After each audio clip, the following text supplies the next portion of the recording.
Shalom sesamaku yang dikasihi Tuhan. Hari ini kita akan membaca dan mendengarkan seri Alkitab Kronologi. Selamat mendengarkan.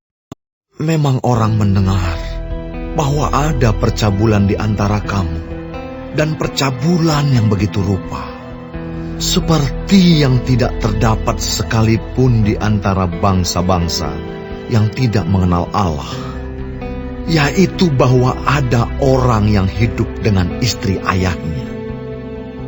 Sekalipun demikian kamu sombong. Tidakkah lebih patut kamu berduka cita dan menjauhkan orang yang melakukan hal itu dari tengah-tengah kamu? Sebab aku, sekalipun secara badani tidak hadir, tetapi secara rohani hadir. Aku, sama seperti aku hadir, telah menjatuhkan hukuman atas dia yang telah melakukan hal yang semacam itu. Bila mana kita berkumpul dalam roh, kamu bersama-sama dengan aku, dengan kuasa Yesus, Tuhan kita. Orang itu harus kita serahkan dalam nama Tuhan Yesus kepada iblis, sehingga binasa tubuhnya, agar rohnya diselamatkan pada hari Tuhan. Kemegahanmu tidak baik. Tidak tahukah kamu bahwa sedikit ragi mengkamiri seluruh adonan?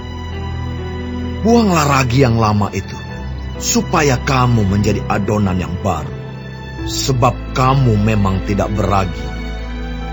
Sebab anak domba Paskah kita juga telah disembelih, yaitu Kristus. Karena itu, marilah kita berpesta, bukan dengan ragi yang lama, bukan pula dengan ragi keburukan dan kejahatan, tetapi dengan roti yang tidak beragi, yaitu kemurnian dan kebenaran. Dalam suratku telah kutuliskan kepadamu, supaya kamu jangan bergaul dengan orang-orang cabul. Yang aku maksudkan bukanlah dengan semua orang cabul pada umumnya dari dunia ini, atau dengan semua orang kikir dan penipu, atau dengan semua penyembah berhala. Karena jika demikian, kamu harus meninggalkan dunia ini. Tetapi yang kutuliskan kepada kamu ialah, supaya kamu jangan bergaul dengan orang yang sekalipun menyebut dirinya saudara adalah orang cabul, kikir, penyembah berhala, pemfitnah, pemabuk, atau penipu. Dengan orang yang demikian, janganlah kamu sekali-kali makan bersama-sama.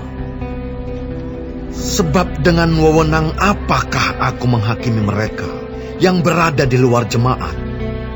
Bukankah kamu hanya menghakimi mereka yang berada di dalam jemaat? Mereka yang berada di luar jemaat akan dihakimi Allah. Usirlah orang yang melakukan kejahatan dari tengah-tengah kamu.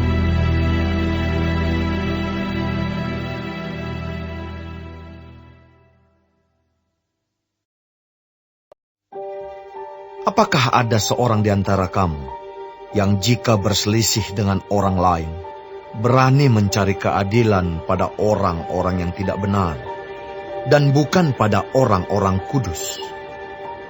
Atau tidak tahukah kamu bahwa orang-orang kudus akan menghakimi dunia? Dan jika penghakiman dunia berada dalam tangan kamu, tidakkah kamu sanggup untuk mengurus perkara-perkara yang tidak berarti? Tidak tahukah kamu bahwa kita akan menghakimi malaikat-malaikat? Jadi apalagi perkara-perkara biasa dalam hidup kita sehari-hari? Sekalipun demikian, jika kamu harus mengurus perkara-perkara biasa, kamu menyerahkan urusan itu kepada mereka yang tidak berarti dalam jemaat. Hal ini kukatakan untuk memalukan kamu. Tidak adakah seorang di antara kamu yang berhikmat, yang dapat mengurus perkara-perkara dari saudara-saudaranya? Adakah saudara yang satu mencari keadilan terhadap saudara yang lain? dan justru pada orang-orang yang tidak percaya. Adanya saja perkara di antara kamu yang seorang terhadap yang lain telah merupakan kekalahan bagi kamu. Mengapa kamu tidak lebih suka menderita ketidakadilan? Mengapakah kamu tidak lebih suka dirugikan? Tetapi kamu sendiri melakukan ketidakadilan, dan kamu sendiri mendatangkan kerugian. Dan hal itu kamu buat terhadap saudara-saudaramu. Atau tidak tahukah kamu bahwa orang-orang yang tidak adil tidak akan mendapat bagian dalam kerajaan Allah? Janganlah sesat.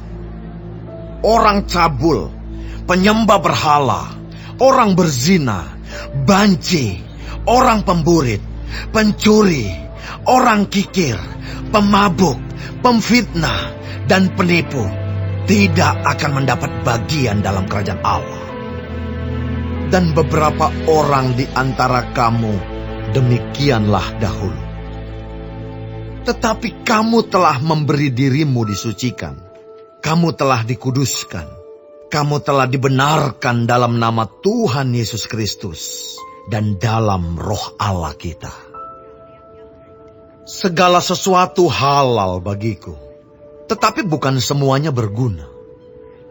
Segala sesuatu halal bagiku, tetapi aku tidak membiarkan diriku diperhamba oleh suatu apapun. Makanan adalah untuk perut, dan perut untuk makanan. Tetapi kedua-duanya akan dibinasakan Allah. Tetapi tubuh bukanlah untuk percabulan, melainkan untuk Tuhan, dan Tuhan untuk tubuh. Allah yang membangkitkan Tuhan akan membangkitkan kita juga oleh kuasanya. Tidak tahukah kamu bahwa tubuhmu adalah anggota Kristus? Akan kuambilkah anggota Kristus untuk menyerahkannya kepada percabulan? Sekali-kali tidak. Atau tidak tahukah kamu bahwa siapa yang mengikatkan dirinya pada perempuan cabul menjadi satu tubuh dengan dia? Sebab demikianlah kata Nas, keduanya akan menjadi satu daging. Tetapi siapa yang mengikatkan dirinya pada Tuhan menjadi satu roh dengan dia. Jauhkanlah dirimu dari percabulan. Setiap dosa lain yang dilakukan manusia terjadi di luar dirinya. Tetapi orang yang melakukan percabulan berdosa terhadap dirinya sendiri. Atau tidak tahukah kamu bahwa tubuhmu adalah bait Roh Kudus yang diam di dalam kamu, Roh Kudus yang kamu peroleh dari Allah, dan bahwa kamu bukan milik kamu sendiri, sebab kamu telah dibeli dan harganya telah lunas dibayar. Karena itu, muliakanlah Allah dengan tubuhmu.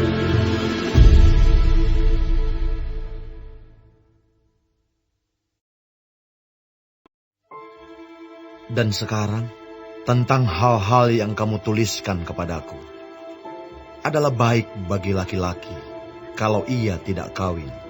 Tetapi mengingat bahaya percabulan, baiklah setiap laki-laki mempunyai istrinya sendiri, dan setiap perempuan mempunyai suaminya sendiri. Hendaklah suami memenuhi kewajibannya terhadap istrinya, demikian pula istri terhadap suaminya. Istri tidak berkuasa atas tubuhnya sendiri, tetapi suaminya. Demikian pula suami tidak berkuasa atas tubuhnya sendiri, tetapi istrinya. Janganlah kamu saling menjauhi, kecuali dengan persetujuan bersama untuk sementara waktu, supaya kamu mendapat kesempatan untuk berdoa.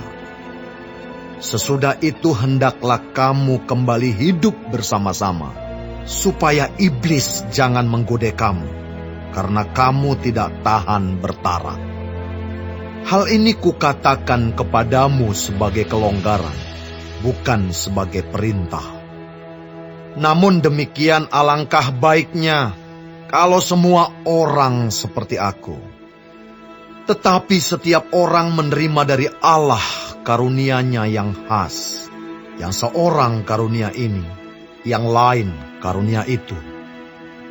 Tetapi kepada orang-orang yang tidak kawin dan kepada janda-janda aku anjurkan, supaya baiklah mereka tinggal dalam keadaan seperti aku.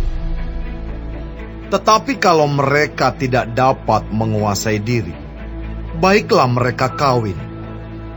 Sebab lebih baik kawin daripada hangus karena hawa nafsu. Kepada orang-orang yang telah kawin, bukan aku, tetapi Tuhan perintahkan, supaya seorang istri tidak boleh menceraikan suaminya. Dan jikalau ia bercerai, ia harus tetap hidup tanpa suami, atau berdamai dengan suaminya. Dan seorang suami tidak boleh menceraikan istrinya. Kepada orang-orang lain, bukan Tuhan katakan, kalau ada seorang saudara beristrikan seorang yang tidak beriman, dan perempuan itu mau hidup bersama-sama dengan dia, janganlah saudara itu menceraikan dia. Dan kalau ada seorang istri bersuamikan seorang yang tidak beriman, dan laki-laki itu mau hidup bersama-sama dengan dia, janganlah ia menceraikan laki-laki itu. Karena suami yang tidak beriman itu dikuduskan oleh istrinya, dan istri yang tidak beriman itu dikuduskan oleh suaminya. Andai kata tidak demikian, niscaya anak-anakmu adalah anak cemar, tetapi sekarang mereka adalah anak-anak kudus. Tetapi kalau orang yang tidak beriman itu mau bercerai, biarlah ia bercerai. Dalam hal yang demikian, saudara atau saudari tidak terikat. Tetapi Allah memanggil kamu untuk hidup dalam damai sejahtera. Sebab bagaimanakah engkau mengetahui, hai istri, apakah engkau tidak akan menyelamatkan suamimu? Atau bagaimanakah engkau mengetahui, hai suami, apakah engkau tidak akan menyelamatkan istrimu? Selanjutnya, hendaklah tiap-tiap orang tetap hidup seperti yang telah ditentukan Tuhan baginya, dan dalam keadaan seperti waktu ia dipanggil Allah. Inilah ketetapan yang kuberikan kepada semua jemaat. Kalau seorang dipanggil dalam keadaan bersunat, janganlah ia berusaha meniadakan tanda-tanda sunat itu. Dan kalau seorang dipanggil dalam keadaan tidak bersunat, janganlah ia mau bersunat. Sebab bersunat atau tidak bersunat tidak penting. Yang penting ialah mentaati hukum-hukum Allah. Baiklah tiap-tiap orang tinggal dalam keadaan seperti waktu ia dipanggil Allah. Adakah engkau hamba waktu engkau dipanggil? Itu tidak apa-apa. Tetapi jikalau engkau mendapat kesempatan untuk dibebaskan, pergunakanlah kesempatan itu. Sebab seorang hamba yang dipanggil oleh Tuhan dalam pelayanannya adalah orang bebas, milik Tuhan. Demikian pula, orang bebas yang dipanggil Kristus adalah hambanya. Kamu telah dibeli dan harganya telah lunas dibayar. Karena itu janganlah kamu menjadi hamba manusia. Saudara-saudara, hendaklah tiap-tiap orang tinggal di hadapan Allah dalam keadaan seperti pada waktu ia dipanggil. Sekarang tentang para gadis. Untuk mereka aku tidak mendapat perintah dari Tuhan. Tetapi aku memberikan pendapatku sebagai seorang yang dapat dipercayai karena rahmat yang diterimanya dari Allah. Aku berpendapat bahwa mengingat waktu darurat sekarang adalah baik bagi manusia untuk tetap dalam keadaannya. Adakah engkau terikat pada seorang perempuan? Janganlah engkau mengusahakan perceraian. Adakah engkau tidak terikat pada seorang perempuan? Janganlah engkau mencari seorang. Tetapi kalau engkau kawin, engkau tidak berdosa. Dan kalau seorang gadis kawin, ia tidak berbuat dosa. Tetapi orang-orang yang demikian akan ditimpa kesusahan badan, dan aku mau menghindarkan kamu dari kesusahan itu. Saudara-saudara, inilah yang kumaksudkan, yaitu waktu telah singkat. Karena itu, dalam waktu yang masih sisa ini, orang-orang yang beristri harus berlaku seolah-olah mereka tidak beristri. Dan orang-orang yang menangis seolah-olah tidak menangis. Dan orang-orang yang bergembira seolah-olah tidak bergembira. Dan orang-orang yang membeli seolah-olah tidak memiliki apa yang mereka beli. Pendeknya, orang-orang yang mempergunakan barang-barang duniawi seolah-olah sama sekali tidak mempergunakannya. Sebab dunia seperti yang kita kenal sekarang akan berlalu. Aku ingin supaya kamu hidup tanpa kekhawatiran. Orang yang tidak beristri memusatkan perhatiannya pada perkara Tuhan, bagaimana Tuhan berkenan kepadanya. Orang yang beristri memusatkan perhatiannya pada perkara duniawi, bagaimana ia dapat menyenangkan istrinya. Dan dengan demikian, perhatiannya terbagi-bagi. Perempuan yang tidak bersuami dan anak-anak gadis memusatkan perhatian mereka pada perkara Tuhan, supaya tubuh dan jiwa mereka kudus. Tetapi perempuan yang bersuami memusatkan perhatiannya pada perkara duniawi, bagaimana ia dapat menyenangkan suaminya. Semuanya ini kukatakan untuk kepentingan kamu sendiri, bukan untuk menghalang-halangi kamu dalam kebebasan kamu, tetapi sebaliknya, supaya kamu melakukan apa yang benar dan baik, dan melayani Tuhan tanpa gangguan. Tetapi jikalau seorang menyangka bahwa ia tidak berlaku wajar terhadap gadisnya, jika gadisnya itu telah bertambah tua, dan ia benar-benar merasa bahwa mereka harus kawin, baiklah mereka kawin kalau ia menghendakinya. Hal itu bukan dosa.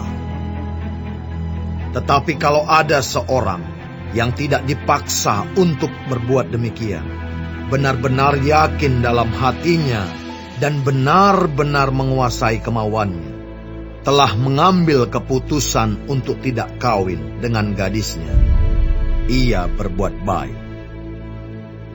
Jadi orang yang kawin dengan gadisnya berbuat baik, dan orang yang tidak kawin dengan gadisnya berbuat lebih baik.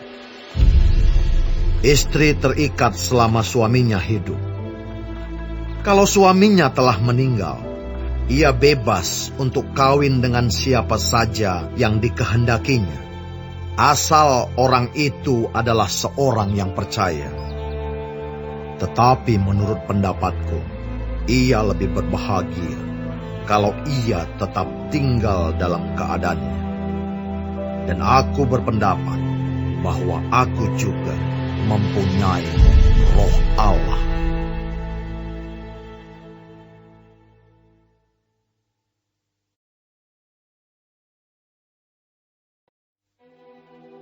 Tentang daging persembahan berhala kita tahu. Kita semua mempunyai pengetahuan. Pengetahuan yang demikian membuat orang menjadi sombong, tetapi kasih membangun. Jika ada seorang menyangka bahwa ia mempunyai sesuatu pengetahuan, maka ia belum juga mencapai pengetahuan sebagaimana yang harus dicapainya. Tetapi orang yang mengasihi Allah, ia dikenal oleh Allah. Tentang hal makan daging persembahan berhala kita tahu, tidak ada berhala di dunia, dan tidak ada Allah lain daripada Allah yang Esa. Sebab sungguh pun ada apa yang disebut Allah, baik di surga maupun di bumi. Dan memang benar ada banyak Allah, dan banyak Tuhan yang demikian. Namun bagi kita hanya ada satu Allah saja, yaitu Bapa, yang daripadanya berasal segala sesuatu, dan yang untuk Dia kita hidup. Dan satu Tuhan saja, yaitu Yesus Kristus, yang olehnya segala sesuatu telah dijadikan, dan yang karena Dia kita hidup. Tetapi bukan semua orang yang mempunyai pengetahuan itu.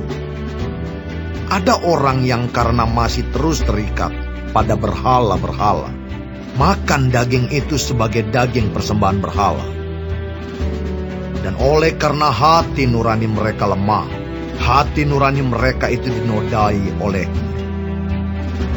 Makanan tidak membawa kita lebih dekat kepada Allah. Kita tidak rugi apa-apa kalau tidak kita makan, dan kita tidak untung apa-apa kalau kita makan. Tetapi jagalah supaya kebebasanmu ini jangan menjadi batu sandungan bagi mereka yang lemah. Karena apabila orang melihat engkau yang mempunyai pengetahuan sedang duduk makan di dalam kuil berhala, bukankah orang yang lemah hati nuraninya itu dikuatkan untuk makan daging persembahan berhala? Dengan jalan demikian, orang yang lemah, yaitu saudaramu, yang untuknya Kristus telah mati, menjadi binasa karena pengetahuan. Jika engkau secara demikian berdosa terhadap saudara-saudaramu dan melukai hati nurani mereka yang lemah, engkau pada hakikatnya berdosa terhadap Kristus. Karena itu, apabila makanan menjadi batu sandungan bagi saudaraku, aku untuk selama-lamanya tidak akan mau makan daging lagi, supaya aku jangan menjadi batu sandungan bagi saudaraku.